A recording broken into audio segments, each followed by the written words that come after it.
మైసూర్ బోండా ఇష్టం లేని వాళ్ళు ఎవరుంటారు? పర్ఫెక్ట్గా లోపల స్పాంజీగా క్రిస్పీగా మైసూర్ బోండాను ఎలా చేయాలో చూసేద్దాం రండి. దీనికోసం ఒక కప్పు పుల్లటి పెరుగులో వంట సోడా వేసి బాగా కలిపి వదిలేస్తే పొంగుతుంది. ఆ తర్వాత 2 కప్పులు మైదా, 2 టేబుల్ స్పూన్ల బియ్యం పిండి, కొంచెం నూనె, ఉప్పు వేసి 4 నుంచి 5 నిమిషాల పాటు చేతులతో బాగా బీట్ చేసుకోవాలి. మనం ఎంత బాగా బీట్ చేస్తే మనకు అంత క్రిస్పీగా వస్తాయండి మైసూర్ బోండా. కలిపే విధానం బట్టే మైసూర్ బోండా అనేది మనకి బాగా వస్తుంది.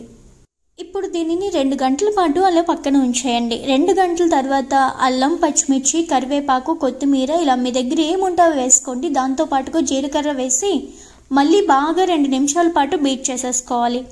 తడి చేతులతో గుప్పిడి పిండి తీసి బాగా మరిగిన నూనెలో వీడియోలో చూపిస్తున్నట్లుగా వేసేయండి. ఇవి మీడియం ఫ్లేమ్ మీద కాస్త రంగు మారనివ్వండి. రంగు మారిన తర్వాత హై ఫ్లేమ్ మీద క్రిస్పీగా వేపుకుంటే ఎంత బాగుంటాయో కదా. వీటిని మీరు కావాలి అంటే గోధుమ పిండితో కూడా చేసేసుకోవచ్చండి. Thank you for watching.